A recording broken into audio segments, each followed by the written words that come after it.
Hello everyone. आज हम शुरू करेंगे एनसीईआरटी क्लास 6 चैप्टर 4। अभी तक हम 3 चैप्टर डिस्कस कर चुके हैं कक्षा 6 के, और उन 3 चैप्टरों को अगर आपने अभी तक देखा नहीं है तो एक बार उन्हें ज़रूर जा कर के देखें। उनके वीडियो मैंने ऑलरेडी अपलोड कर लिए हैं। अब यहाँ पर हम आज चैप्टर 4 पढ़ने वाले हैं और चैप्टर 4 का नाम है आरंभिक नगर। ये चैप्टर बेसिकली सिंधु घाटी सभ्यता से संबंधित है, यानी जो पहली नगरीय सभ्यता थी हड़प्पा सभ्यता, उससे संबंधित है। अब इस सभ्यता के नाम हड़प्पा सभ्यता और सिंधु सभ्यता दो नाम है ना। तो यहाँ पर आपको जो है कंफ्यूज नहीं होना है।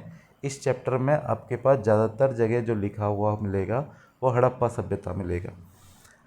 अब ये नाम की कहानी क्या है, हड़प्पा सभ्यता या सिंधु घाटी सभ्यता हम इसको क्यों कहते हैं, तो आप लोग जानते हैं कि इस सभ्यता में सबसे पहले, या मैं कह सकता हूँ कि भारत के इतिहास का जो सबसे प्राचीन नगर है वो हड़प्पा है।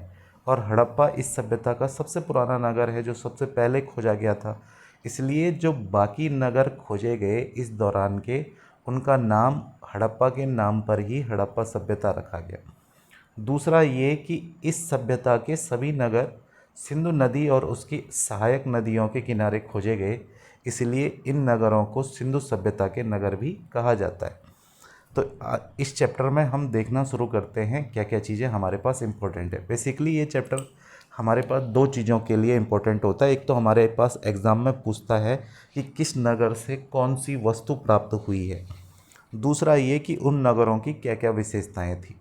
तो हम देखेंगे यहाँ पर एक प्रश्न दिया गया है जो जसपाल और हरप्रीत का प्रश्न है।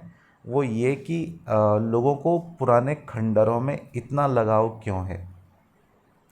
यहीं से हमें इस चैप्टर की बहुत सारी चीज़ें समझ में आएंगी। तो सबसे पहले यहाँ पर हम शुरू करते हैं। पहला हेडिंग जिसको कवर करेंगे वो है हड़प्पा की कहानी। तो हड़प्पा पहला नगर है और ये कैसा खोजा गया है इसके बारे में यहाँ पर बताया गया है। तो लगभग 150 साल पहले पंजाब में पहली बार रेल लाइन बिछाई जा रही थी, और इस काम में जुटे इंजीनियरों को अचानक हड़प्पा पुरा स्थल मिला जो आधुनिक पाकिस्तान में है।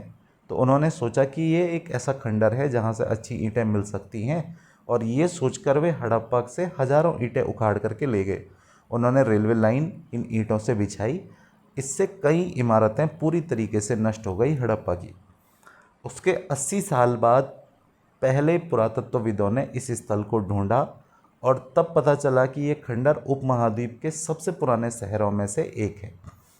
चूँकि इस नगर की खोज सबसे पहले हुई थी, इसलिए बाद में मिलने वाले सभी पुरास्थल में जो इमारतें और चीज़ें मिली उन्हें हड़प्पा सभ्यता की इमारतें कहा गया।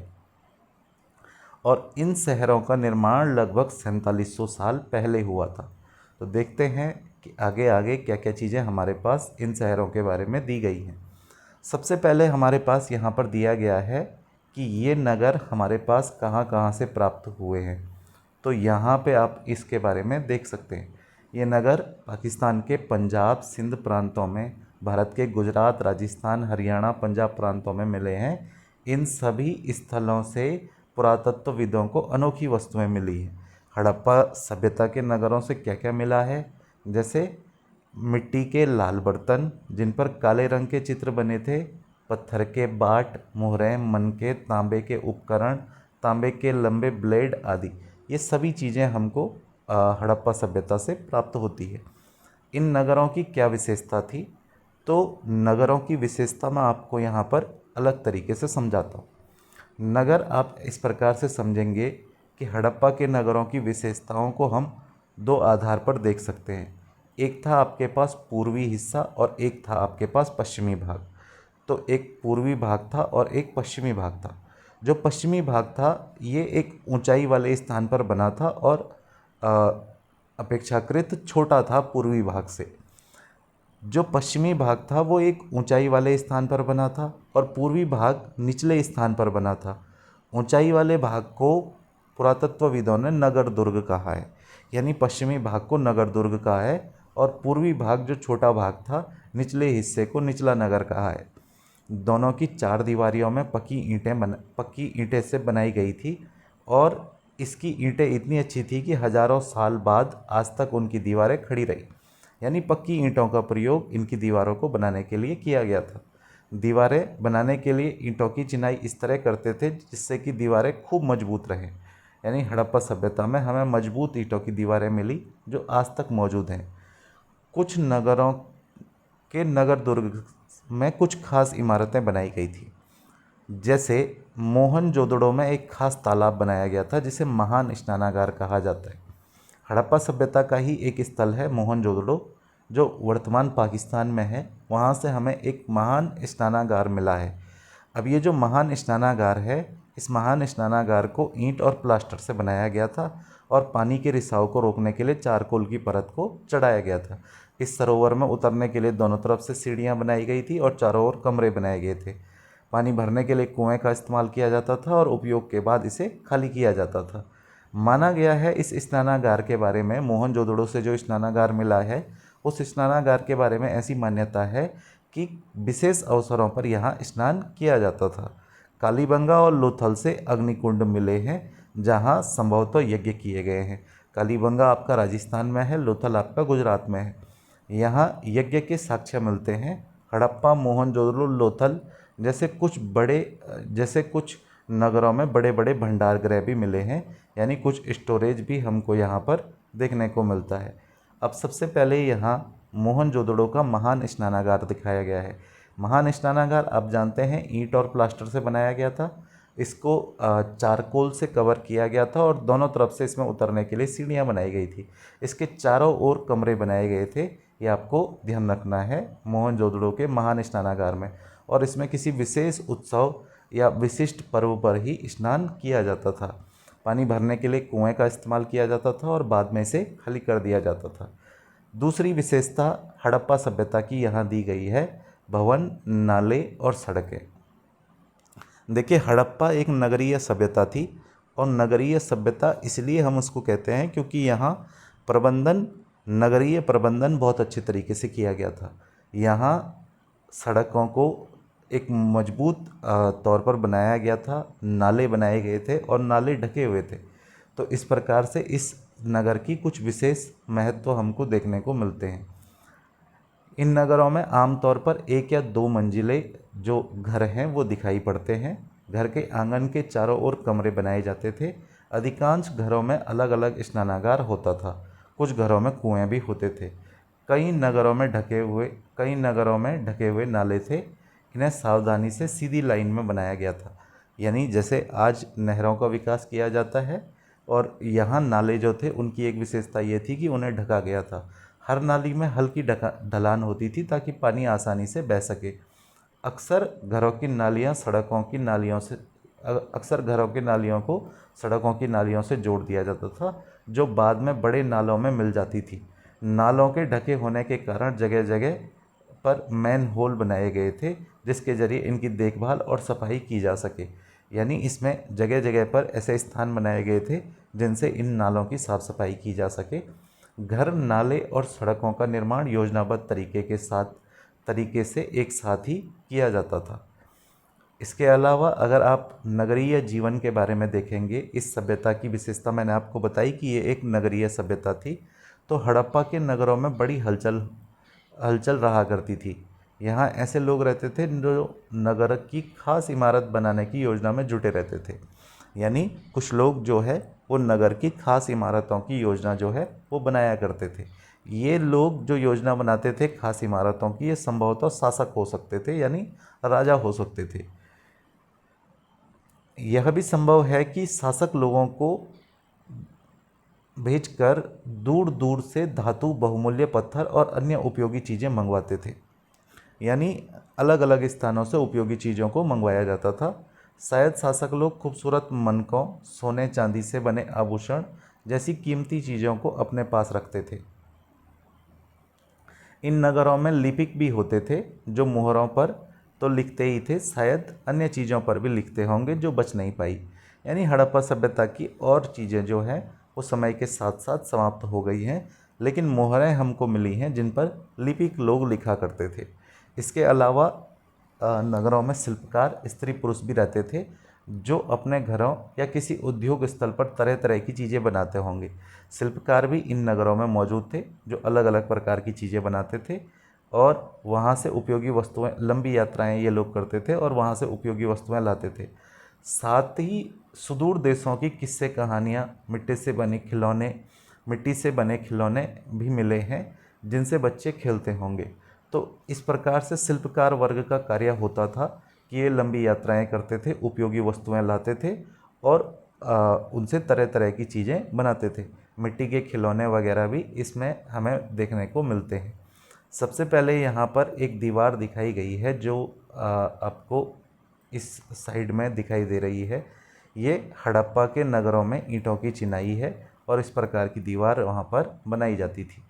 आगे अगर हम इसमें देखेंगे तो यहाँ पर आपको जो है नाले का प्रबंधन दिखाई देगा और इस प्रकार यहाँ पर जो है एक कुएं का चित्र दिखाया गया है।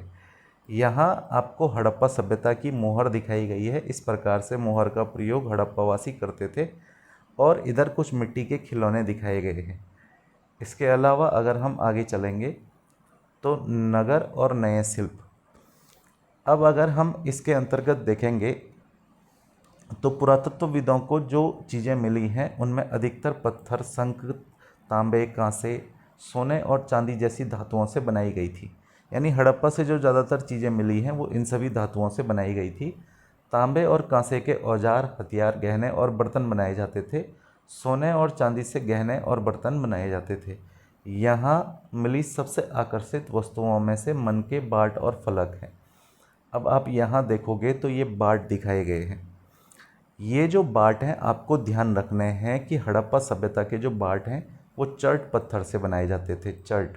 चर्ट पत्थर से बनाए जाते थे। ध्यान रखना है कि बाट जो है वो चर्ट पत्थर से बनाए जाते थे। दूसरा, इन्हें तौलने के लिए बनाया गया था। यानी आपको पता है बाट जो है वो तौलने के लिए इस्तेमाल किया जाता है और उनको चर्ट पत्थर से बनाया गया था। यहाँ आपको मनके की माला दिखाई देगी और मनके के माला के लिए कर्निलियन पत्थरों का प्रयोग किया गया था। तो आपको ध्यान रखना है कि मनके की जो माला है वो कर्निलियन पत्थरों से बनाई गई थी। पत्थरों को काटकर और तराशकर मनके बनाए गए थे। इनके बीच में छेद किए गए थे ताकि धागा डालकर माला बनाई जाए। इधर आपको कुछ फलक दिखाई दे रहे हैं। ये आपको इस प्रकार के जो फलक हैं वो सिंधु सभ्यता के एक महत्वपूर्ण वस्तुओं में माने जाते हैं। मनके, बाट और फलक इस सभ्यता की कुछ महत्वपूर्ण वस्तुएं हैं। हड़प्पा सभ्यता के लोग पत्थर की मोहरें बनाते थे, जैसे मैंने आपको ऊपर मोहर का चित्र दिखाया। इन आयताकार मोहरों में सामान्यतः जानवरों के चित्र मिले हैं। आपने यहाँ पर देखा तो मोहर में आपको एक सींग वाला गेंडा प्रकार का एक जानवर दिखाई देता है। ये चित्र जो है इन सभ्यता के मोहरों में दिखाई पड़ते हैं। अगर हम आगे देखेंगे तो हड़प्पा सभ्यता के लोग काले रंग से डिजाइन किए हुए खूबसूरत लाल मिट्टी के बर्तन भी बनाते थे। इन्हें हम आगे अगले पृष्ठ पर देखेंगे। संभवतः 7000 पहले मेहरगढ़ में कपास की खेती होती थी। देखो, एक प्रश्न आता है, आयोग पूछता है कि कपास की खेती किसकी देन है। तो कपास की खेती हड़प्पा वासियों की देन है, सिंधु घाटी सभ्यता के लोगों की देन है। ये आपको ध्यान रखना है। और लगभग 7000 साल पहले जो है वो मेहरगढ़ में कपास की खेती होती थी। मेहरगढ़ पाकिस्तान में, जहाँ हमने पिछले चैप्टर में कृषि से संबंधित चीज़ों को पढ़ा था। मोहनजोदड़ो से कपड़े के टुकड़ों के अवशेष, चांदी के एक फूलदान के ढक्कन तथा कुछ अन्य तांबे की वस्तुओं से चिपके हुए मिले हैं। पक्की मिट्टी तथा फेयंस से बनी तकलियाँ सूत कताई का संकेत देती हैं।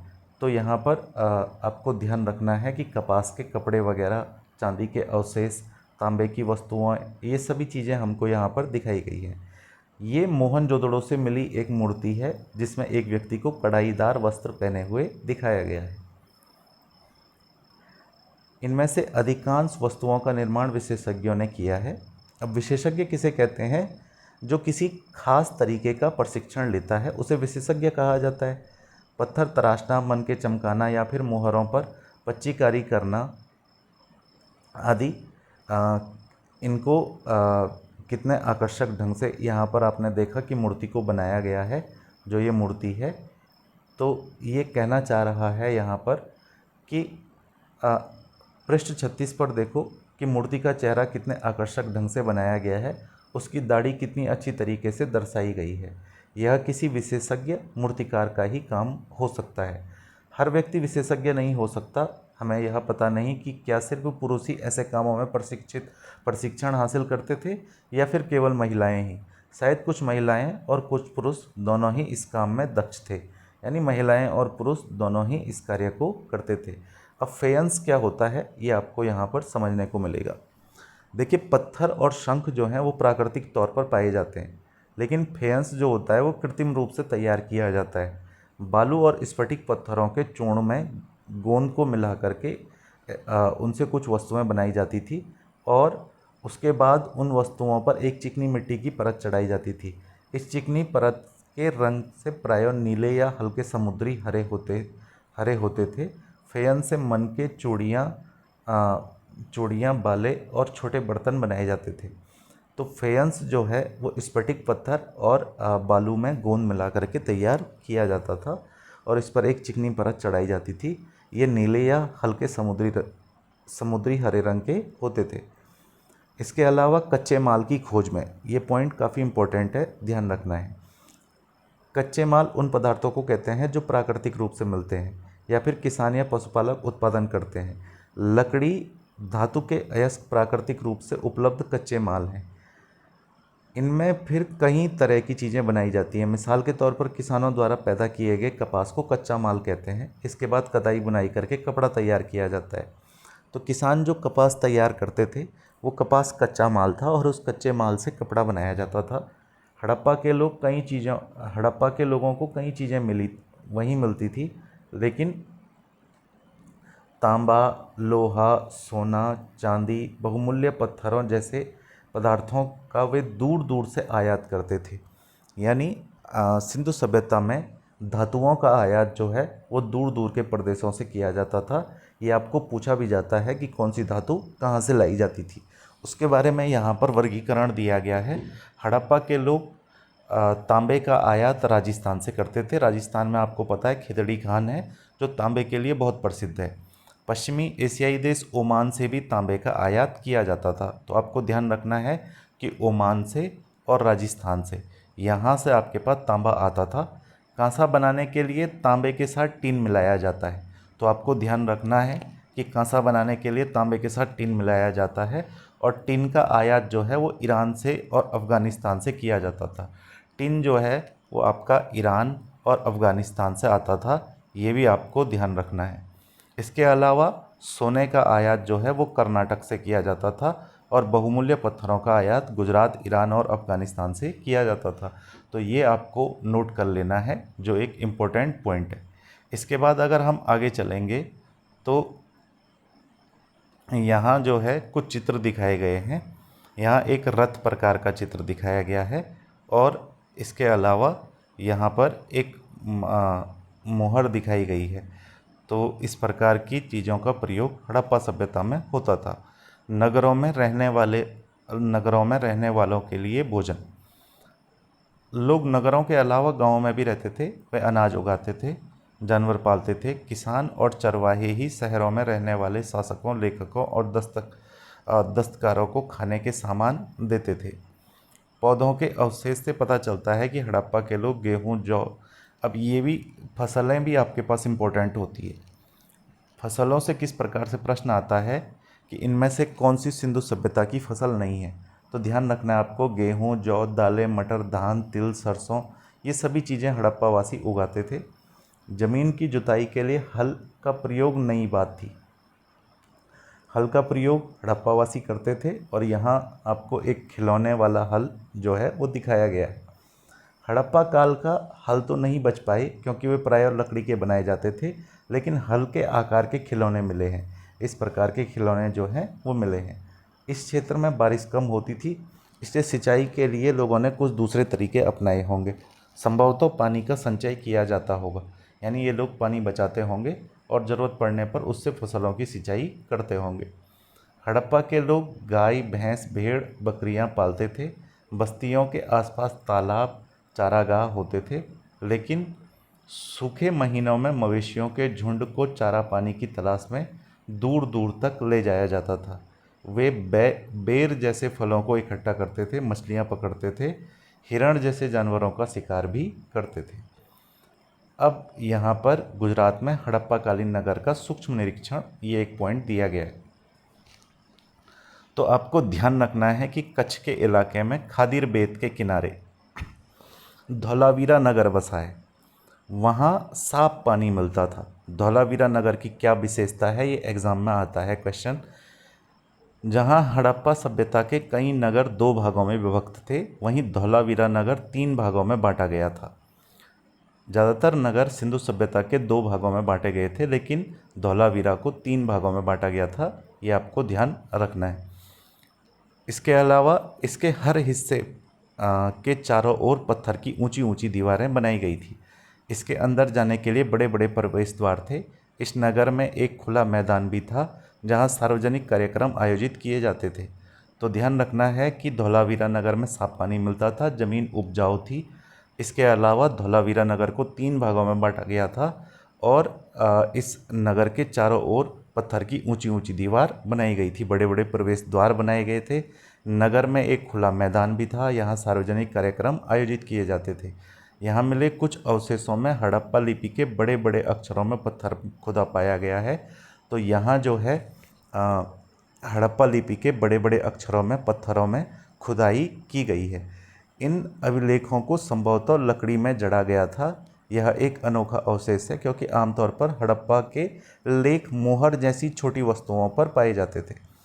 तो इससे हमको ये पता चलता है कि ये एक महत्वपूर्ण अभिलेख है और एक अनोखा अवशेष है, क्योंकि हड़प्पा के जो लोग नक्काशी करते थे या जो खुदाई करते थे वो छोटी मोहरों पर करते थे, लेकिन यहाँ हमें एक बड़ा अभिलेख मिला है। गुजरात की खंभात की खाड़ी में मिलने वाली साबरमती की एक उपनदी के किनारे लोथल नगर ऐसे स्थान पर बसा है जहाँ कीमती पत्थर जैसे कच्चा माल आसानी से मिल जाता था। तो लोथल आपको ध्यान रखना है, ये गुजरात में है और साबरमती की उपनदी के किनारे बसा है, यानी साबरमती की सहायक नदी के किनारे बसा है। यहाँ पत्थर, शंख, धातु जैसी चीज़ों को बनाए जाने का एक महत्वपूर्ण केंद्र था।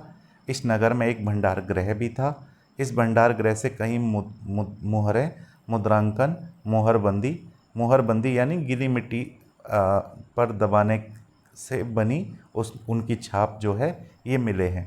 तो आपको ध्यान रखना है कि लोथल से क्या क्या प्राप्त हुआ है हमको। तो लोथल के बारे में जब हमसे पूछा जाएगा तो ध्यान रखना है कि लोथल गुजरात में साबरमती की उपनदी के किनारे है। यहाँ कच्चा माल आसानी से मिल जाता था। पत्थर, शंख, धातुओं से बनाई गई चीज़ों का एक महत्वपूर्ण केंद्र था। इस नगर में भंडार गृह भी था और भंडार गृह से कई मुहरें, मुद्रांकन, मुहरबंदी ये सभी चीज़ें मिले हैं। लोथल का बंदरगाह, अब ये आपको ध्यान रखना है कि हड़प्पा सभ्यता का एक महत्वपूर्ण बंदरगाह था लोथल। ये क्या है? तो यह बड़ा तालाब लोथल का बंदरगाह रहा होगा जहां समुद्र के रास्ते आने वाली नावें रुकती थी। तो ये क्वेश्चन भी काफ़ी बार हमारे पास आता है कि सिंधु सभ्यता का महत्वपूर्ण बंदरगाह कौन सा था। तो महत्वपूर्ण बंदरगाह लोथल था जहां आसपास से आने वाली नाव वो रुका करती थी। इसके अलावा यहाँ पर एक इमारत मिली है जहाँ संभवतः मन के बनाने का काम होता था, यानी मन के बनाने का कारखाना भी जो है वो लोथल के अंतर्गत मौजूद था। इसके अलावा आपको आगे एक स्थल पढ़ने को मिलेगा सभ्यता में, इसका नाम है चन्हुदुड़ो। वहाँ पर भी मन के बनाने का कार्य किया जाता था। इसके अलावा पत्थर के टुकड़े, अधबने मन के बनाने वाले उपकरण और तैयार किए गए मन के भी यहाँ से मिले हैं। मोहर और मुद्रांकन या मोहरबंदी, मोहरों का प्रयोग सामान से भरे उन डिब्बों या थैलों को चिन्हित करने के लिए किया जाता होगा जिन्हें एक जगह से दूसरी जगह भेजा जाता था। थैले को बंद करने के बाद उनके मुहानों पर गीली मिट्टी पोतकर उन पर मुहर लगाई जाती थी। मुहर की छाप को मुहरबंदी कहते हैं। अगर यह छाप टूटी नहीं होती थी तो यह साबित हो जाता था कि सामान के साथ छेड़छाड़ नहीं हुई है। तो ये आपको ध्यान रखना है। इसके बाद हमारे पास एक पॉइंट आता है सभ्यता के अंत का रहस्य। आखिर इतनी बड़ी सिंधु सभ्यता का अंत कैसे हो गया, तो उसके लिए यहाँ पर एक पॉइंट दिया गया है। लगभग 3900 साल पहले एक बड़ा बदलाव देखने को मिला। अचानक लोगों ने इन नगरों को छोड़ दिया। लेखन, मोहर और बाटों का प्रयोग बंद हो गया। दूर दूर से कच्चे माल का आयात भी काफ़ी कम हो गया। मोहनजोदड़ो में सड़कों पर कचरे के ढेर बनने लगे। जल निकास प्रणाली नष्ट हो गई और सड़कों पर झुग्गी नुमा घर बनाए जाने लगे। यानी एक वो नगर जो अपने आप में पक्की ईंटों के लिए जाना जाता था, एक वो नगर जो ढकी हुई नालियों के लिए जाना जाता था, एक वो नगर जो अद्भुत कला के लिए, नक्काशी के लिए जाना जाता था, धीरे धीरे वो नगर जो है वो एक कचरे के ढेर में और झुग्गियों में तब्दील होने लगा।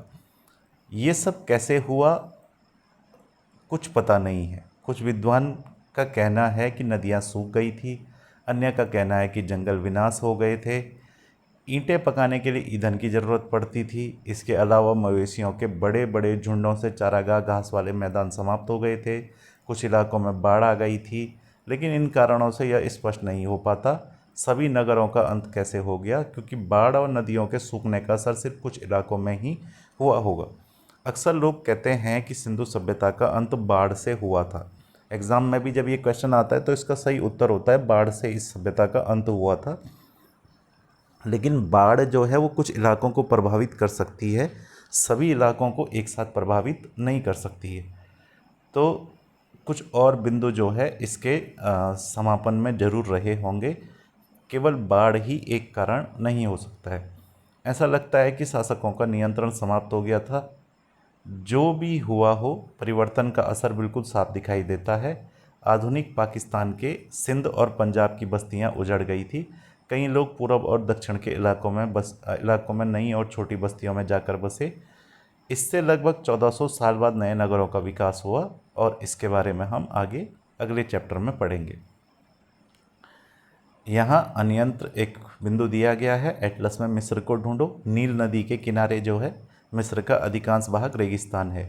लगभग 5000 साल पहले मिस्र में शासन करने वाले राजाओं ने सोना, चांदी, हाथी दांत लकड़ी और हीरे जवाहरात लाने के लिए अपनी सेनाएं दूर दूर तक भेजी। इन्होंने बड़े बड़े मकबरे बनाए जिन्हें पिरामिड कहा जाता है। इन्हें पिरामिड कहा जाता है, ये बड़े बड़े मकबरे हैं।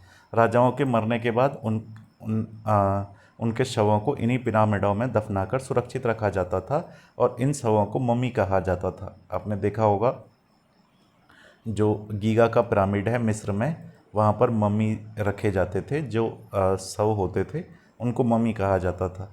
उनके शवों के साथ और भी अनेक चीज़ें दफनाई जाती थी, जैसे इनमें खाद्यान्न हो गया, पेय वस्त्र हो गया, गहने, बर्तन, वाद्य यंत्र, हथियार, जानवर, ये सभी जो है दफनाए जाते थे।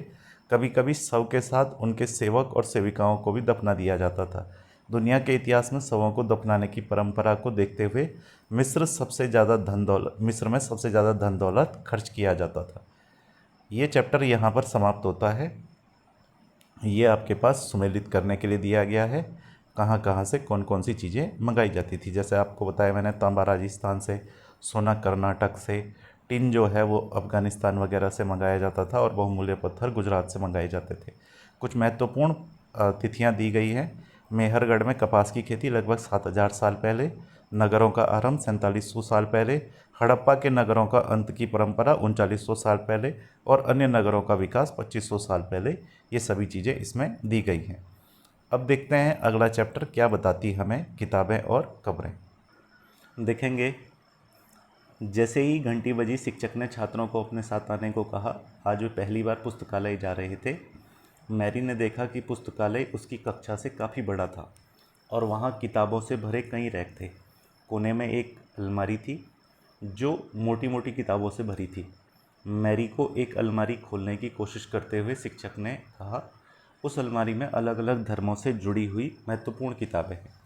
क्या तुम्हें मालूम है कि हमारे पास वेदों का संग्रह है? मैरी सोचने लगी, वेद क्या है, चलो पता लगाएं।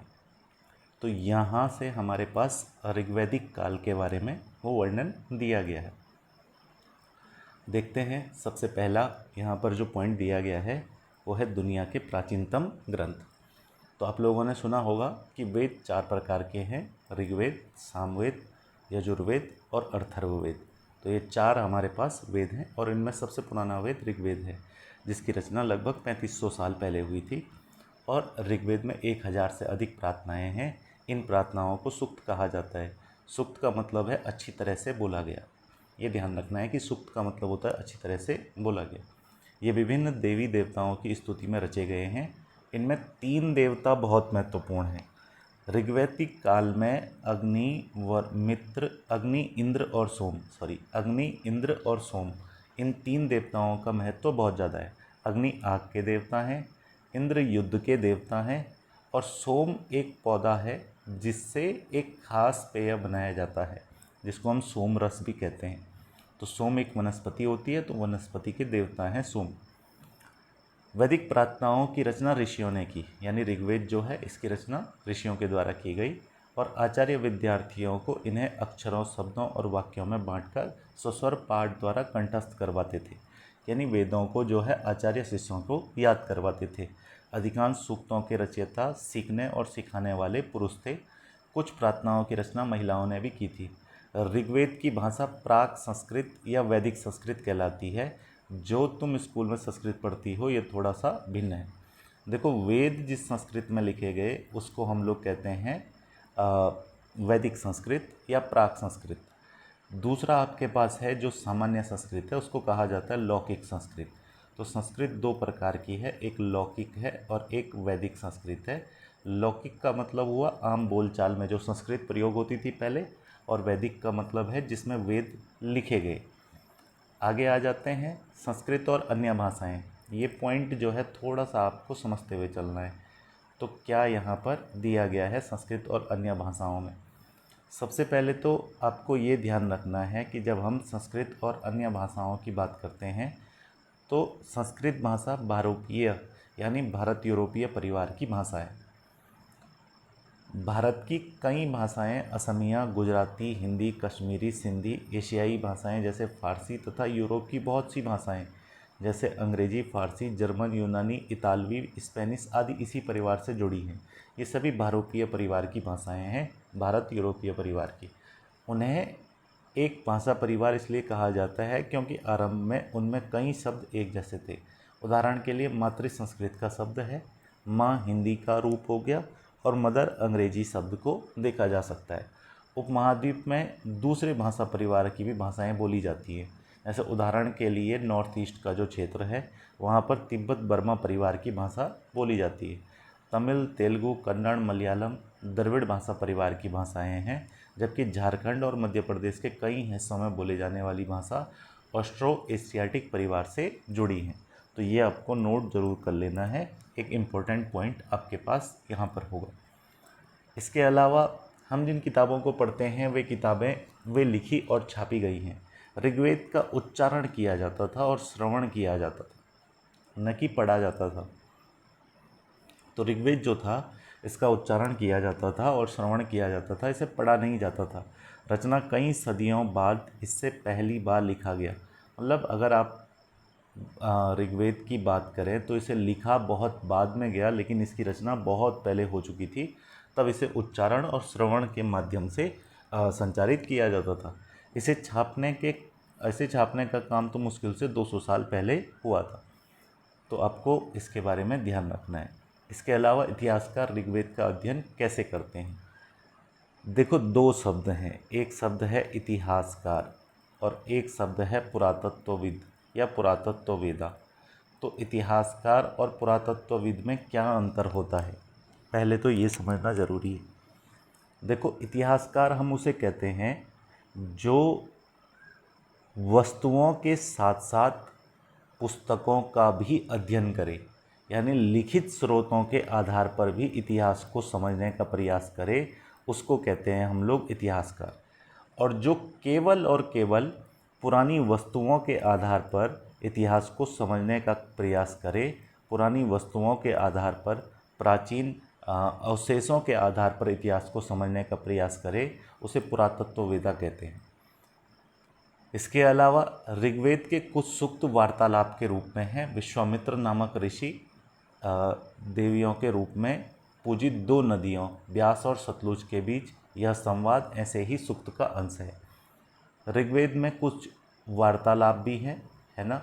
तो इन वार्तालापों में एक तो ऋषि विश्वामित्र का व्यास और सतलुज नदी से वार्तालाप है, जो आपके पास यहाँ पर दिया गया है, विश्वामित्र और नदियों के बीच वार्तालाप। इस वार्तालाप में क्या बताया गया है, इस वार्तालाप में बेसिकली विश्वामित्र जो है वो नदियों से मार्ग मांग रहे हैं, रास्ता मांग रहे हैं, जिससे दो बातें पता चलती है। एक तो ब्यास और सतलुज नदी का वर्णन मिलता है, इसका मतलब है कि जो वेद हैं वो इन्हीं नदियों के आसपास लिखे गए होंगे। और दूसरा यहाँ पर हमको ऋग्वेद की एक पांडुलिपि का पन्ना दिया गया है, जो बुर्ज की छाल पर लिखी गई है। आपको मैंने पहले ही बताया था, बुर्ज जो है वो एक ऐसा वृक्ष है जिससे भोजपत्र तैयार किए जाते थे, प्राचीन समय में इसी पर लिखा जाता था। तो ये पांडुलिपि जो है वर्तमान में पुणे महाराष्ट्र के एक पुस्तकालय में सुरक्षित रखी गई है।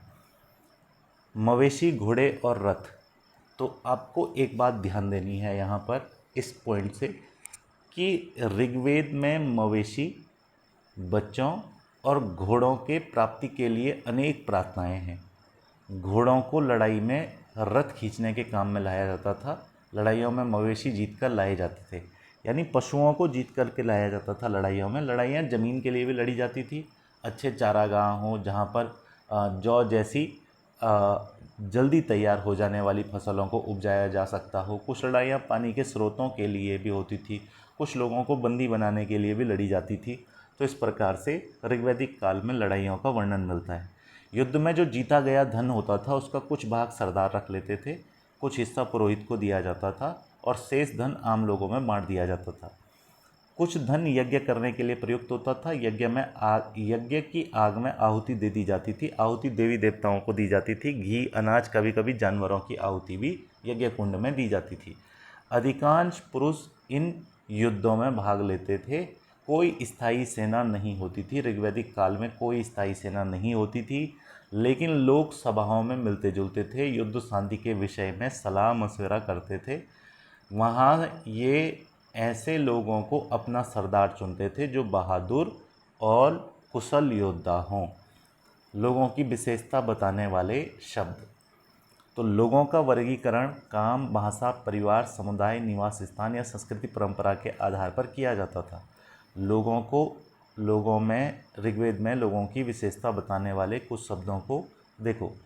ऐसे समूह जिनका वर्गीकरण काम के आधार पर किया गया है, जैसे पुरोहित जो होते थे, कभी कभी ब्राह्मण कहा जाता है, तरह तरह के यज्ञ और अनुष्ठान करते थे। दूसरे लोग थे राजा। राजा वैसे नहीं थे, जैसे के बारे में हम आगे पढ़ेंगे, जैसे आज हम राजा महाराजाओं के बारे में पढ़ते हैं। ये बड़ी राजधानी और महलों में भी नहीं रहते थे, न इनके पास सेना होती थी, न ये कर वसूलते थे। राजा की मृत्यु के बाद उसका बेटा राजा भी नहीं बनता था, ऐसी व्यवस्था ऋग्वैदिक काल में थी।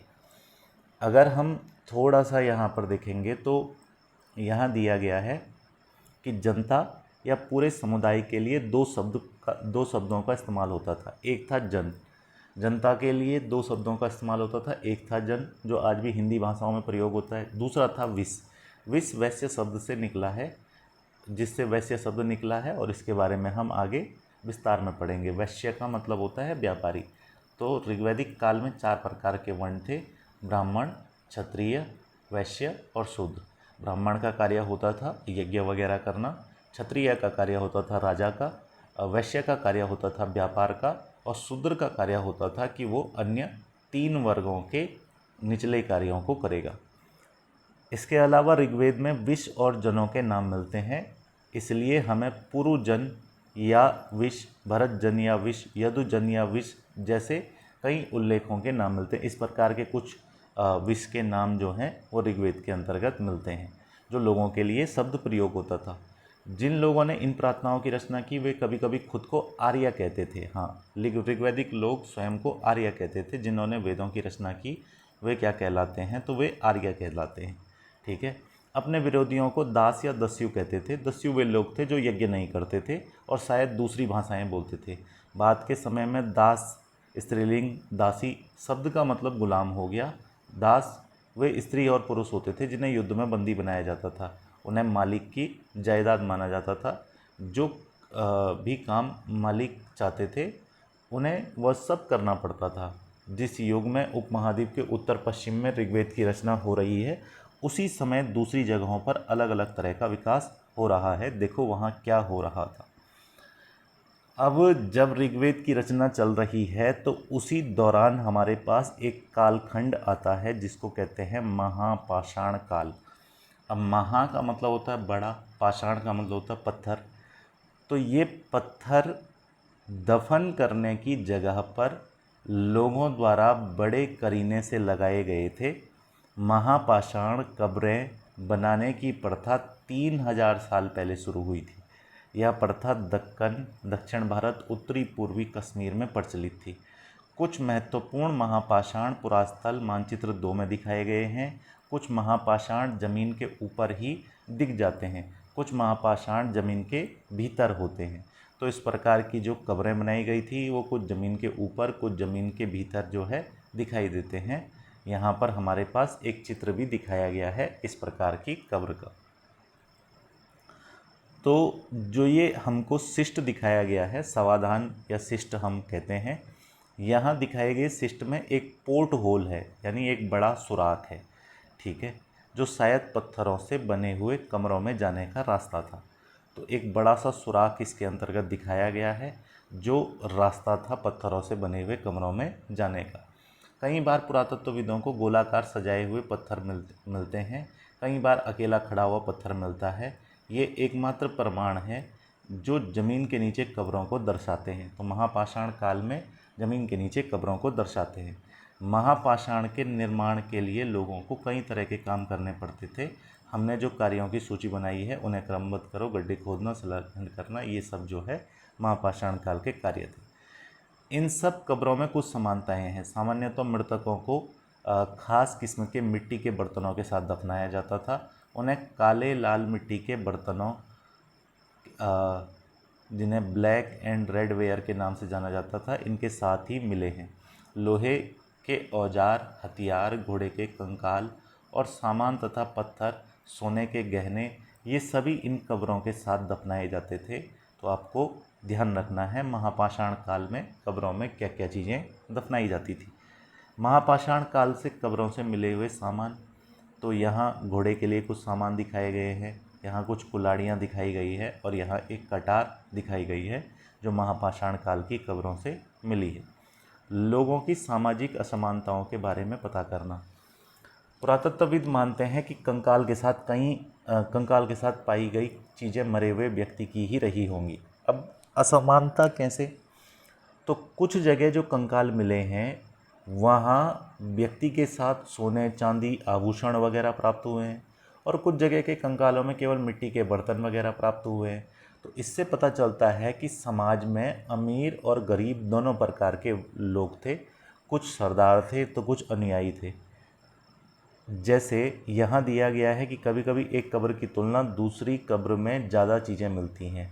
ब्रह्मगिरी को खोजो मानचित्र 2 पर, मानचित्र 2 पृष्ठ संख्या 14 पर ब्रह्मगिरी महाराष्ट्र में है। ब्रह्मगिरी पर्वत ध्यान रखना है आपको। तो ब्रह्मगिरी पर्वत आपको ध्यान रखना है कौन सी जगह है, महाराष्ट्र में। यहाँ एक व्यक्ति की कब्र मिली है जिसमें 33 सोने के मनके और एक शंख पाए गए हैं। तो आपको ध्यान रखना है कि ब्रह्मगिरी महापाषाण कालिक स्थल है। यहाँ से क्या मिला है? तो यहाँ से जो है वो हमको 33 सोने के मनके और शंख पाए गए हैं एक कब्र के अंतर्गत। दूसरे कंकालों के पास सिर्फ कुछ मिट्टी के बर्तन ही थे। यहाँ दफनाए गए लोगों की सामाजिक स्थिति भिन्नता को दर्शाती है। कुछ लोग अमीर थे तो कुछ लोग गरीब थे, कुछ सरदार थे तो कुछ अनुयायी थे। क्या कुछ कब्रगाहें खास परिवार के लोगों के लिए थी? कभी कभी महापाषाणों में एक से अधिक कंकाल मिले हैं। ये वे दर्शाते हैं कि एक ही परिवार के लोगों को एक ही स्थान पर अलग अलग समय में दफनाया गया था। बाद में मरने वाले लोगों को पोर्ट होल के रास्ते कब्रों में दफनाया जाता था। ऐसे स्थानों पर गोलाकार लगाए गए पत्थरों या चट्टानों का चिन्ह काम करते थे जहाँ लोग आवश्यकता अनुसार शवों को दोबारा दफना सकते थे। यानी महापाषाण काल में कुछ कब्रें हमको ऐसी भी मिली हैं जहाँ एक से ज़्यादा लोगों को दफनाया गया है। शायद ये एक ही परिवार के लोग होंगे जिन्हें एक ही जगह पर दफनाया जाता हो। इसके अलावा इनाम गांव एक विशिष्ट व्यक्ति की कब्र। अब ये ध्यान रखना है आपको, इनाम गांव भी आपका महाराष्ट्र के अंतर्गत है। इनाम गांव को खोजो, या भीमा की सहायक नदी घोड़ के किनारे की जगह है। भीमा की सहायक नदी घोड़ के किनारे है महाराष्ट्र में इनाम गांव। 3600 से 2700 साल पहले लोग यहाँ रहते थे। यहाँ वयस्क लोगों को प्रायः गड्ढे में सीधा लिटाकर दफनाया जाता था। उनका सिर उत्तर की ओर होता था। कई बार उन्हें घर के अंदर ही दफनाया जाता था। ऐसे बर्तन जिनमें शायद खाना और पानी हो दफनाए गए शव के पास रख दिए जाते थे। एक आदमी को 5 कमरे वाले मकान के आंगन में 4 पैरों वाले मिट्टी के एक बड़े से संदूक में दफनाया गया था। बस्ती के बीच में बसा यह घर गांव में सबसे बड़े घरों में से एक था। इस घर में अनाज का एक गोदाम भी था और शव के पैर मुड़े हुए थे। तो ध्यान रखना है कि इस प्रकार की कब्र हमको इनाम गांव से मिली है। महापाषाण कालिक कब्र है और ये इनाम गांव महाराष्ट्र में है। यहाँ सबको सीधा लिटाया गया था, सिर उत्तर की ओर था और कुछ जो है खाने के सामान वगैरह भी दफनाए गए थे। ये आपको इसमें ध्यान रखना है। क्या बताते हैं कंकाल है, हमें कंकालों का अध्ययन। ये पॉइंट जो दिया गया है वो इस आधार पर दिया गया है कि क्या हम स्त्री और पुरुष के कंकाल को पहचान सकते हैं और उन्हें पहचानने के क्या क्या आधार हो सकते हैं। तो ये हमारे पास कोई बहुत इम्पोर्टेंट नहीं है। हाँ, लेकिन यहाँ एक पॉइंट दिया गया है कि आज से 2000 साल पहले एक चरक नाम के प्रसिद्ध वैद्य हुए। उन्होंने चिकित्सा शास्त्र पर चरक संहिता ग्रंथ लिखा। महर्षि चरक ने चरक संहिता लिखा था, आयुर्वेदाचारी थे और उन्होंने मनुष्य के शरीर में 360 अस्त्रियाँ बताई हैं। यह आधुनिक शरीर की रचना में 206 ही हैं। 206 से काफ़ी ज़्यादा हैं। संभवतः चरक ने अपनी गिनती में दांत, अस्त्रियों के जोड़, कार्टिलेज को जोड़कर यह संख्या बताई है। तो इन सबको जोड़कर चरक ने हड्डियों की संख्या 360 बताई है। इनाम गांव के काम धंधे। तो यहाँ पर इनाम गांव के काम धंधे में इनाम गांव के लोग गेहूँ, जौ, दाल, बाजरा, मटर, तिल के बीज मिले हैं। कई जानवरों की हड्डियाँ मिली हैं। कई हड्डियों पर काटने के निशान से यह अंदाज़ा होता है कि लोग इन्हें खाते होंगे। गाय, बैल, भैंस, बकरी, भेड़, कुत्ता, घोड़ा, गधा, सूअर, सांभर, चितकबरा, हिरण, कृष्णमृग, खरहा, नेवला, चिड़िया, घड़ियाल, कछुआ, केकड़ा और मछली की भी हड्डियाँ पाई गई हैं। ऐसे साक्ष्य मिले हैं कि बेर, आंवला, जामुन, खजूर, कई तरह के रसभरियाँ एकत्रित की जाती थी। ये सब इनाम गांव से प्राप्त हुआ है। अन्यत्र एक बिंदु दिया गया है एटलस में, चीन को देखो। यहाँ 3500 साल पहले लेखन कला का सबसे पुराना उदाहरण पाते हैं। तो इसके बारे में लिखा गया है कि यह जानवर की हड्डियों पर लिखा गया है। ये जो है लेख हमको दिखाई दे रहा है, क्योंकि यह मान्यता है कि ये भविष्य बताती हैं। राजा लोग लिपिकारों से इन हड्डियों पर सवाल लिखवाते थे। क्या वे युद्ध जीतेंगे? क्या फसलें अच्छी होंगी? क्या उन्हें पुत्र होंगे? फिर इन हड्डियों को आग में डाल दिया जाता था, जहाँ इनमें गर्मी से चटककर दरारें पड़ जाती थी। भविष्यवक्ता इन दरारों को बड़े ध्यान से देखकर भविष्यवाणी करने की कोशिश करते थे। जैसा कि शायद तुम सोच रही होगी कि ये भविष्यवक्ता कभी कभी गलती भी करते थे। ये राजा महल बनाकर रहते थे। उन्हें बेशुमार दौलत इकट्ठी कर ली थी। इनमें बड़े बड़े नक्काशी किए हुए कांसे के बर्तन शामिल थे, लेकिन वे लोहे का इस्तेमाल करना नहीं जानते थे। तो अभी तक लोहे के इस्तेमाल पर कोई भी बिंदु इतिहास में हमारे पास नहीं आया है। हालांकि भारत के इतिहास में लोहे का इस्तेमाल 1000 ईसा पूर्व हुआ और जब लोहे का इस्तेमाल हुआ तो उससे कृषि में एक बहुत बड़ी क्रांति आ गई थी। यहाँ ये चैप्टर समाप्त होता है। तो ये ध्यान रखना आपको, ये एक क्वेश्चन है जो आपको सॉल्व करना है। इसके अलावा वेदों की रचना प्रारंभ हुई थी 3500 साल पहले। महापाषाण के निर्माण की शुरुआत 3000 साल पहले। इनाम गांव के कृषकों का निवास 3600 से 2700 साल पहले और चरक की रचना लगभग 2000 साल पहले। तो सुक्त क्या होता है? सुक्त होता है अच्छी तरह से बोला गया। रथ क्या होता है? रथ का प्रयोग जो है युद्ध में प्रयोग किया जाता है। यज्ञ क्या होता है? तो अनुष्ठान होता है। दास क्या होता है? गुलाम होता है। महापाषाण जो है वो सजाए गए पत्थर थे। ये आपको ध्यान रखना है इसमें। इसके बाद हमारे पास आ जाता है नेक्स्ट चैप्टर। नेक्स्ट चैप्टर है हमारे पास यहाँ पर राजा, राज्य, राजा और एक प्राचीन गणराज्य। तो यहाँ भी एक प्रश्न दिया गया है जो शंकरन के मन में उठा जब उसने देखा कि उसके नाना नानी वोट डालने जा रहे हैं और वोट डालने की प्रक्रिया तो कुछ समय पहले ही शुरू हुई। तो उसने ये सोचा कि आज से पहले कैसे शासकों का चुनाव किया जाता था। तो यहाँ से हमारे पास चैप्टर शुरू होता है, कुछ लोग शासक कैसे बने, ये पहला बिंदु है। तो सबसे पहले यहाँ पर दिया गया है कि लगभग 50 साल पहले ही चुनाव के जरिए मतदान की शुरुआत हुई है। आप जानते हैं इसके हमने अध्याय 5 में यह पढ़ा है कि राजा संभवतः जन यानी लोगों द्वारा चुने जाते थे, परंतु करीब 3000 साल पहले राजा बनने की इस प्रक्रिया में कुछ परिवर्तन दिखाई दिए। कुछ लोग बड़े बड़े यज्ञों को आयोजित कर राजा के रूप में प्रतिष्ठित हो गए। यानी धीरे धीरे जो है राजा बनने की प्रक्रिया में उसकी योग्यताओं में परिवर्तन हुआ। धीरे धीरे कुछ लोगों ने बड़े यज्ञ किए और वो यज्ञ करके राजा के रूप में प्रतिष्ठित हो गए।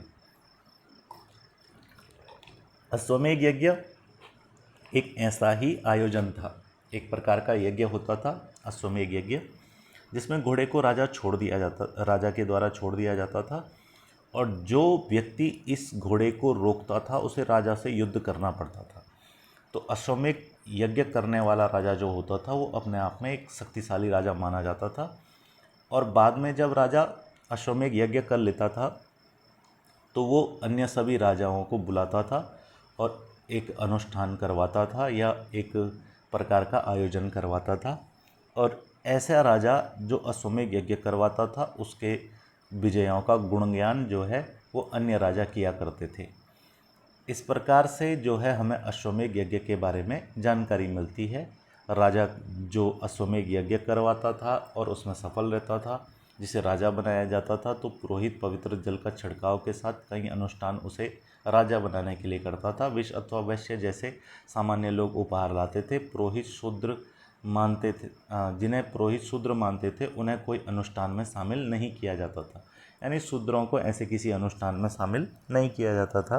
अश्वमेध यज्ञ का भी आपको ध्यान रखना है कि अश्वमेध यज्ञ जो है वो उसमें एक घोड़ा छोड़ दिया जाता था और जो उसे रोकता था तो उसे ही राजा से युद्ध करना पड़ता था। इसके बाद राजा अनुष्ठान करता था और आसपास के सभी राजाओं को बुलाता था, जिसमें राजा उसके गुणगान वगैरह करते थे। और इस प्रकार के अनुष्ठान में जो है उस शूद्रों को शामिल नहीं किया जाता था। वर्ण, यहाँ से हमारे पास वर्णों का जो विवरण है वो मिलता है। तो वर्णों से आप समझ सकते हैं कि जब हम वर्णों की बात करते हैं तो पुरोहितों ने 4 वर्णों में जो है वो समाज को विभाजित किया था। सबसे पहला मैंने अभी बताया था ब्राह्मण, उनका काम वेदों का अध्ययन अध्यापन करना, यज्ञ करना था, जिनके लिए उन्हें उपहार मिलता था। दूसरा स्थान था शासकों का, जिन्हें क्षत्रिय कहा जाता था, उनका काम युद्ध करना होता था, लोगों की रक्षा करना होता था। तीसरा स्थान होता था विषय वैश्य का, इसमें कृषक, पशुपालक और व्यापारी आते थे। क्षत्रिय और वैश्य दोनों ही यज्ञ करने का अधिकार प्राप्त था। वर्णों में अंतिम स्थान था शूद्रों का, इनका काम 3 वर्णों की सेवा करना था, कोई अनुष्ठान करने का अधिकार नहीं था। प्रायः औरतों को भी शूद्रों के समान माना गया था। महिलाओं तथा शूद्रों को वेद के अध्ययन का अधिकार नहीं था। तो ये आपको ध्यान रखना है कि महिलाओं और शूद्रों को वेद के अध्ययन का अधिकार नहीं था, ये पूछा जाता है। इसके अलावा पुरोहितों के अनुसार सभी वर्णों का निर्धारण जन्म के आधार पर होता था। उदाहरण के तौर पर ब्राह्मण, माता पिता की संतान ब्राह्मण होती थी। बाद में कुछ लोगों को अछूत माना गया। अछूत वर्गों में कुछ शिल्पकार, शिकारी, भोजन संग्राहक शामिल थे। इन वर्गों को जो है वो अछूत माना गया, जो शवों को दफनाने या जलाने का काम करते थे। इन लोगों के संपर्क में आने से माना जाता था कि अपवित्र हो जाता है। भेदभाव बढ़ा, तो ये भी सब इसी काल की घटनाएं हैं। एक पॉइंट आता है चित्रित धूसर पात्र को लेकर के। इस तरह के पात्रों में ज़्यादातर थालियाँ और कटोरियाँ ही मिली हैं। ये पात्र बहुत ही पतली सतह के, सुंदर और चिकने हैं। शायद इसका प्रयोग खास मौके पर महत्वपूर्ण लोगों को भोजन परोसने के लिए किया जाता था। तो इस प्रकार के जो पात्र हैं इनको कहते हैं चित्रित धूसर पात्र, जिससे ये स्पष्ट होता है कि इन पे चित्र वगैरह बने होते थे। महायज्ञों को करने वाला राजा अब जन के राजा न होकर जनपदों का राजा माना जाने लगा। जनपद एक शब्द हमारे पास आया है। जनपद का शाब्दिक अर्थ होता है जन के बसने की जगह। कुछ महत्वपूर्ण जनपद मानचित्र 4 पृष्ठ संख्या 57 पर दिखाए गए हैं। जैसे यहाँ पर कुछ महत्वपूर्ण जनपद हमको दिखाए गए हैं।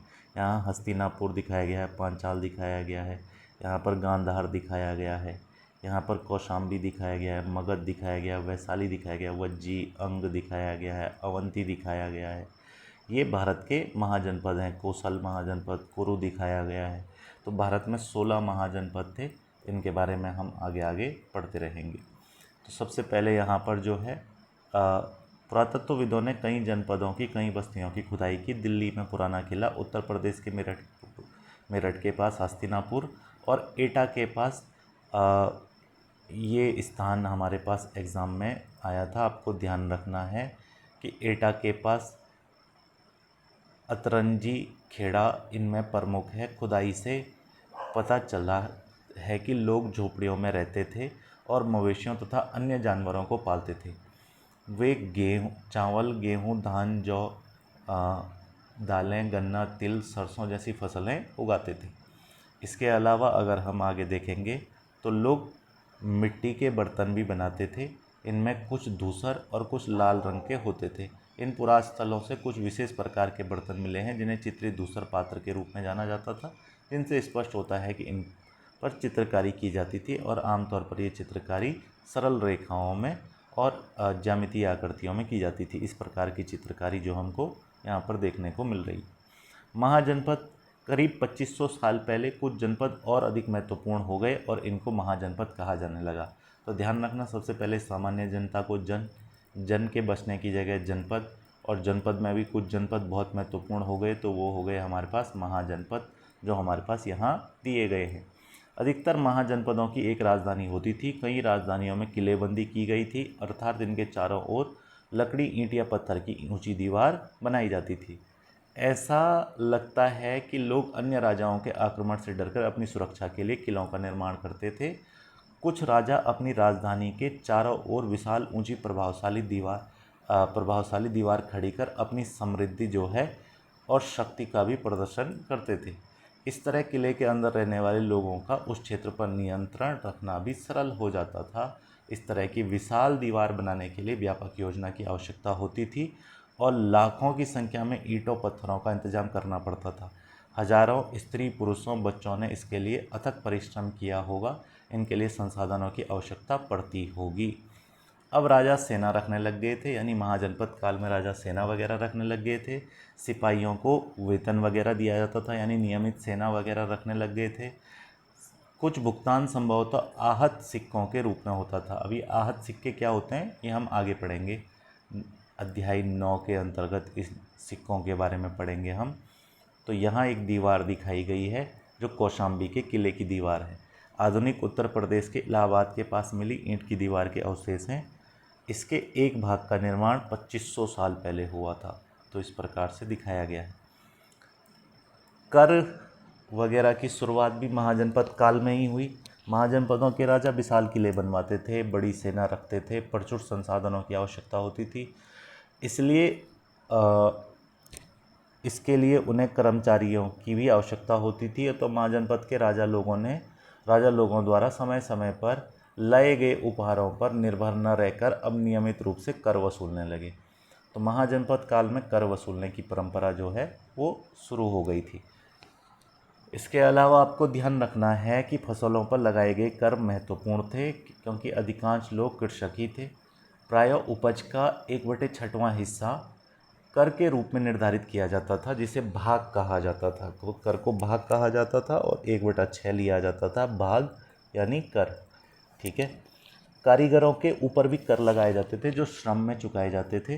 जैसे कि एक बुनकर, लोहार या सुनार को राजा के लिए महीने में 1 दिन काम करना पड़ता था। पशुपालकों को जानवरों या उनके उत्पाद के रूप में कर देना पड़ता था। व्यापारियों को सामान खरीदने या बेचने पर कर देना पड़ता था। आखेट या संग्राहकों को जंगल से प्राप्त वस्तुएं देनी होती थी। तो इस प्रकार कर व्यवस्था जो है वो पूर्ण रूप से महाजनपद काल में लागू हो गई। कृषि में परिवर्तन। हालांकि कर से आपको एक बात ध्यान रखना है कि ऋग्वैदिक काल में भी कर लिया जाता था। ऋग्वैदिक काल में भी कर लिया जाता था। ऋग्वैदिक काल के बाद उत्तर वैदिक काल यानी यजुर्वेद, अर्थर्वेद, सामवेद, यजुर्वेद, सामवेद, अर्थर्वेद, इनके टाइम पे भी कर लिया जाता था। तब जो कर लिया जाता था ऋग्वैदिक काल में, वो कर जो है स्वेच्छा से देय होता था, यानी अगर कोई अपनी इच्छा से देना चाहे तो देता था। लेकिन उत्तर वैदिक काल में, ऋग्वेद के बाद यजुर्वेद, सामवेद, अथर्ववेद के काल में जो कर होते थे वो स्वेच्छा से नहीं बल्कि आवश्यक कर दिए गए थे देना। ये भी ध्यान रखना है। तो कृषि में परिवर्तन, इस युग में कृषि में दो बड़े परिवर्तन आए। हल के फाल अब लोहे के बनने लगे। देखो आपको पता, मैंने अभी बताया 1000 ईसा पूर्व भारत में लोहे की खोज हो जाती है और फिर उसके बाद कृषि में क्रांति आ गई थी एकदम। तो अब कठोर ज़मीन को लकड़ी के फाल की तुलना में लोहे के फाल से आसानी से जोता जा सकता था। पहले हल लकड़ी का होता था, अब लोहे का है, तो ज़्यादा से ज़्यादा जो है वो आसानी से कठोर ज़मीन को जोता जा सकता है और इससे फसलों की उपज भी बढ़ गई। लोगों ने धान के पौधों का रोपण करना शुरू किया, यानी पहले बीजों को छिड़क कर धान उपजाया जाता था, अब पौधों को रोप करके धान जो है वो उपजाने की प्रक्रिया शुरू हो गई, जिससे पैदावार ज़्यादा होने लगी। हालांकि इसमें परिश्रम ज़्यादा लगता था, लेकिन ये काम दास दासी और भूमिहीन खेतिहर मजदूर किया करते थे। अब इसके अलावा यहाँ दिया गया है हमारे पास एक सूक्ष्म निरीक्षण, और ये दिया गया है मगध का। तो मगध आपको पता है बिहार का प्राचीन नाम है, गंगा के दक्षिण में जो है ये साम्राज्य हुआ करता था। तो मगध एक सबसे पहला शक्तिशाली जनपद हुआ। इसके बारे में भी हमें आगे आगे पढ़ने को मिलेगा। तो लगभग 200 सालों के भीतर मगध जो है एक महत्वपूर्ण महाजनपद बन गया। गंगा और सोन जैसी नदियाँ मगध से होकर बहती थी। ये यातायात, जल वितरण, ज़मीन को उपजाऊ रखने के लिए महत्वपूर्ण थी। मगध का एक हिस्सा जंगलों से भरा था। इन जंगलों में हाथियों को पकड़कर और उन्हें प्रशिक्षित करके सेना के काम में लाया जाता था। यही नहीं, जंगलों से घर, गाड़ियाँ का रथ बनाने के लिए लकड़ियाँ भी लाते थे। इसके अलावा इस क्षेत्र में लौह अयस्क की खदानें थी, मजबूत औजार और हथियार बनाने के लिए बहुत उपयोगी थे। तो इसलिए मगध एक शक्तिशाली राज्य हुआ क्योंकि यहाँ सभी प्रकार के संसाधन मौजूद थे। मगध में दो बहुत ही शक्तिशाली शासक हुए, जैसे एक हुआ बिंबिसार और एक हुआ अजातशत्रु। आगे पढ़ेंगे हम हर्यक वंश के बारे में, तो उसमें ये राजा आएंगे। अन्य जनपदों को जीतने के लिए हर संभव साधन अपनाते थे। महापद्म नंद वंश का शासक था, ये भी एक महत्वपूर्ण राजा हुआ। उन्होंने अपने नियंत्रण में इस महाद्वीप को उत्तर पश्चिमी भाग तक फैला लिया था। बिहार में राजगृह यानी आधुनिक राजगीर कई सालों तक मगध की राजधानी रही। तो मगध की पहले राजधानी थी राजगृह और फिर बाद में मगध की राजधानी हो गई पाटलिपुत्र, जिसे आज पटना कहा जाता है। ठीक है, 2500 साल पहले की बात है। मैसेडोनिया का राजा सिकंदर जो है वो विश्व विजय करना चाहता था। तो मैसेडोनिया यानी यूनान का राजा सिकंदर चाहता था कि वो दुनिया को जीते, और पूरी तरह सफल न होने पर भी वह मिस्र और पश्चिमी एशिया के कुछ राज्यों को जीतता हुआ भारतीय उपमहाद्वीप में ब्यास नदी के किनारे तक पहुंच गया था। जब उसने मगध की ओर कूच करना चाहा तो उसके सिपाहियों ने इनकार कर दिया। वो इस बात से भयभीत थे कि भारत के शासकों के पास पैदल, रथ और हाथियों की बहुत बड़ी सेना थी। तो सिकंदर, जिसने दुनिया को जीता था, जो अरस्तु का शिष्य माना जाता है, तो वो जो है जब भारत में आया तो भारत में उसने मगध जनपद में प्रवेश नहीं किया। वो ब्यास नदी से वापस जो है वो लौट जाता है। ये हम मौर्य काल में भी पढ़ेंगे, चंद्रगुप्त मौर्य के समय। आगे चलते हैं। दूसरा यहाँ एक संघ दिया गया है वज्जी। वज्जी के बारे में जो है वो बहुत इम्पोर्टेंट पॉइंट यहाँ दिए गए हैं। तो गण और संघ, पहले ये दो शब्द समझने जरूरी हैं। गण शब्द का प्रयोग कई सदस्यों वाले समूह के लिए किया जाता है, यानी काफ़ी सारे सदस्यों के समूह के लिए हम गण का प्रयोग करते हैं। और संघ का मतलब होता है संगठन या सभा। तो जैसा कि तुमने ऊपर पढ़ा, मगध एक शक्तिशाली राज्य बन गया था। उसके नज़दीक ही वज्जी राज्य था जिसकी राजधानी थी वैशाली। यहाँ एक अलग किस्म की शासन व्यवस्था थी जिसे गण या संघ कहते थे। गण या संघ में कई शासक होते थे। कभी कभी लोग एक साथ शासन करते थे जिसमें प्रत्येक व्यक्ति राजा कहलाता था और ये सभी विभिन्न अनुष्ठान एक साथ संपन्न करते थे। सभाओं में बैठकर बातचीत, बहस, वाद विवाद के जरिए तय करते थे क्या करना है और क्या नहीं और किस तरह करना है। शत्रुओं के आक्रमण से निपटने के लिए वह योजना बनाते थे, चर्चाएं करते थे। स्त्रियां, दास, कामकारों की इन सभाओं में हिस्सा लेने का अधिकार नहीं होता था। स्त्री, दास और कामकार इन सभाओं में हिस्सा नहीं लेते थे। बुद्ध और महावीर के बारे में हम आगे पढ़ेंगे। दोनों ही गण या संघ से संबंधित थे। बौद्ध साहित्य में संघ के जीवन का बहुत ही सजीव वर्णन मिलता है। ध्यान रखना है कि बौद्ध साहित्य में संघ या संगठन या सभा का जो है वो सजीव वर्णन देखने को मिलता है। ये पॉइंट आपको ज़रूर नोट कर लेना है। वज्जी संघ का यह वर्णन दिग् निकाय से लिया गया है। कहाँ से लिया गया है? दिग् निकाय। दिग् निकाय एक प्रसिद्ध बौद्ध ग्रंथ है। ध्यान रखना है, दिग् निकाय एक प्रसिद्ध बौद्ध ग्रंथ है जिसमें बुद्ध के कई व्याख्यान दिए गए हैं, यानी बुद्ध के उपदेश जो है वो इसके अंतर्गत संकलित किए गए हैं और इन्हें कम से कम 2300 साल पहले लिखा गया था। वज्जी के बारे में जो गण या संघ की जानकारी मिल रही है, यानी वज्जी एक ऐसा महाजनपद था जहाँ बहुत सारे शासक होते थे, कोई एक राजा नहीं होता था और ये राज्य अपने आप में एक गणराज्य का रूप रखता था। तो ये आपको ध्यान रखना है। इसके बाद अगर हम आगे चलेंगे तो अजातशत्रु और वज्जी संघ। अजातशत्रु ने वज्जी संघ पर आक्रमण करना चाहता था। उसने अपने मंत्री वस्कार को बुद्ध के पास सलाह के लिए भेजा। तो बुद्ध ने पूछा कि क्या वज्जी सभाएं नियमित रूप से होती हैं तथा उनमें सभी सदस्य उपस्थित होते हैं। उन्हें पता चला कि ऐसा होता है तो उन्होंने कहा कि वज्जीवासी तब तक उन्नति करते रहेंगे जब तक वे पूर्ण और नियमित रूप से सभाएं करेंगे, आपस में मिलजुल कर काम करते रहेंगे, पारंपरिक नियमों का पालन करेंगे, बड़ों का सम्मान, समर्थन और उनकी बातों पर ध्यान देते रहेंगे। इसके अलावा वज्जी में महिलाओं के साथ जोर ज़बरदस्ती नहीं करेंगे, उन्हें बंधक नहीं बनाएंगे, शहरों गाँवों में चैत्यों का रखरखाव करेंगे, विभिन्न मतावलंबी संतों का सम्मान करेंगे और उनके आने या जाने पर कोई रोक नहीं लगाएंगे। तो ये बुद्ध ने जो है वज्जी के बारे में कहा। कई शक्तिशाली राजा इन संघों को जीतना चाहते थे। इसके बावजूद उनका राज्य अब से 1500 साल पहले तक चलता रहा। उसके बाद गुप्त शासकों ने गण और संघ पर विजय प्राप्त की, उन्हें अपने राज्य में कर लिया। इसके बारे में हम अध्याय 11 के अंतर्गत पढ़ेंगे। इसके बाद यहाँ अन्यत्र एक बिंदु दिया गया है। अपने एटलस में यूनान और एथेंस को ढूंढो। तो 2500 साल पहले एथेंस की शासन व्यवस्था स्थापित की। एथेंस के लोगों ने एक शासन व्यवस्था स्थापित की जिसे प्रजातंत्र या गणतंत्र कहते हैं। तो एथेंस में हमको प्राचीनतम गणतंत्र देखने को मिलता है, यानी प्रजा का शासन देखने को मिलता है। यह व्यवस्था लगभग 200 सालों तक चली। 30 साल से ऊपर के उन सभी पुरुषों को पूर्ण नागरिकता प्राप्त थी जो दास नहीं थे। वहाँ एक सभा थी जो महत्वपूर्ण विषयों पर निर्णय लेने के लिए साल भर में कम से कम 40 बार बुलाई जाती थी। इस सभा में सभी नागरिक भाग ले सकते थे। शासन के कई पदों पर नियुक्तियां लॉटरियों द्वारा की जाती थी। सभी नागरिकों को सेना और नौसेना में अपनी सेवाएं देनी होती थी। औरतों को नागरिक का दर्जा नहीं मिलता था। व्यापारिक और शिल्पकारों के रूप में एथेंस में रहने और काम करने वाले बहुत से विदेशियों को भी नागरिक का अधिकार नहीं था। एथेंस में खदानों, खेतों, घरों, कार्यशालाओं में काम कर रहे दासों को भी नागरिक का अधिकार नहीं था। तो ये आपको ध्यान रखना है एथेंस के बारे में।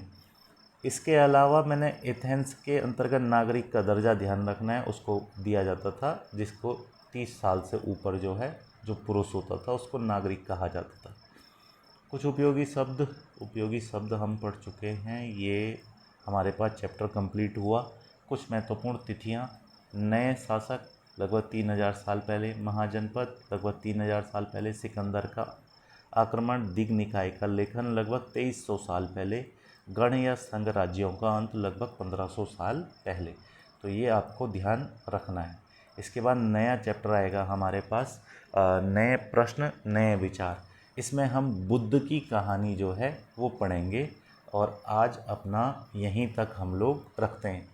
तो अध्याय 7 तक हम जो है अध्याय 7 से आगे कल पढ़ेंगे। और कल हम जो है यहाँ पर हो सकता है कि इस बुक को कंप्लीट कर देंगे।